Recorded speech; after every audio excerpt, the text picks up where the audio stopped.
So, what is the story of Palm Sunday and its relationship to Easter? Well, it all occurred in Roman times, which is also the time when Jesus was walking the earth.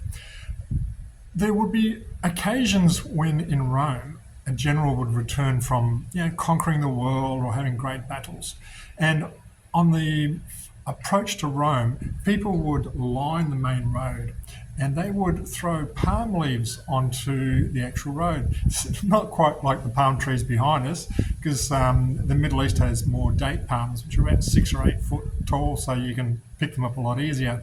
The idea was they'd throw palm leaves and even cloaks onto the road, and the general would sit on top of the biggest, blackest stallion that he could find. It's all about pomp and power and ceremony.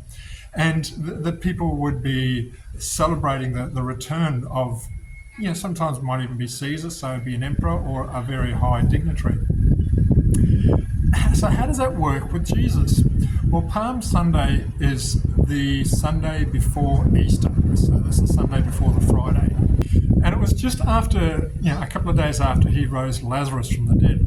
So there was a huge crowd following him because, this guy was raising people from the dead, helping the blind to see again, curing all sorts of ailments and illnesses of people, and just showing people that he was the Son of God. And it came time for him to return to Jerusalem. And it was at the time of what the Jewish would call the Passover feast, which was a weeks-long celebration, and everybody would come into Jerusalem at that time. Now, the prophets of thousands of years before Jesus had said that the Son of God would come to Jerusalem on a donkey, as opposed to a real big stallion. And what Jesus did is he organised to ride into Jerusalem on the colt of a donkey. And that was for Jesus to show that he was a very mild and humble leader. He wasn't going to be like the Roman emperor. And the people responded by throwing palms onto the road, and that is where we get the name Palm Sunday. So what else would you like to know about Palm Sunday? Well, the book of John in the Bible was actually written by the Apostle John, and he was there at the time. So I'll just share some of the testimonies that say on what he says about that particular event. The next day, the great crowd that had come for the feast heard that Jesus was on his way to Jerusalem.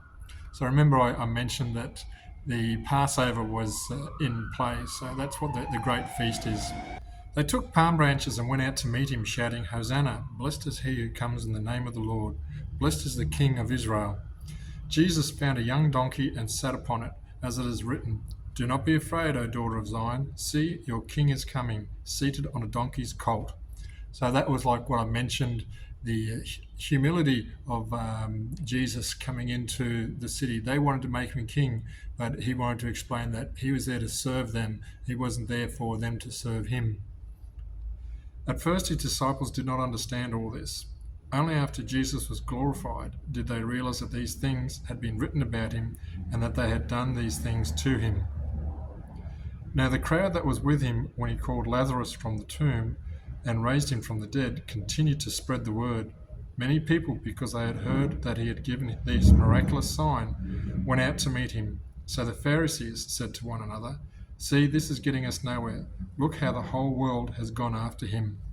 So the Pharisees were the religious leaders of the time, and they were having a real hard issue coming to grips with the fact that the Son of God had finally arrived. It had been written about for thousands of years, and they are very much challenged. And that final part there explains that not only were the Jews starting to convert to following Jesus, but also the Greeks and pretty well other people who go into the Jerusalem environment, particularly during the Passover.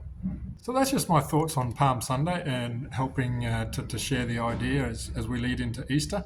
And I hope now you have a better understanding, and you can probably share it with your kids and some of the others and just show the knowledge that you've picked up. I hope you have a good Easter. Remember, it's all about Jesus, and enjoy yourself. Take care and God bless.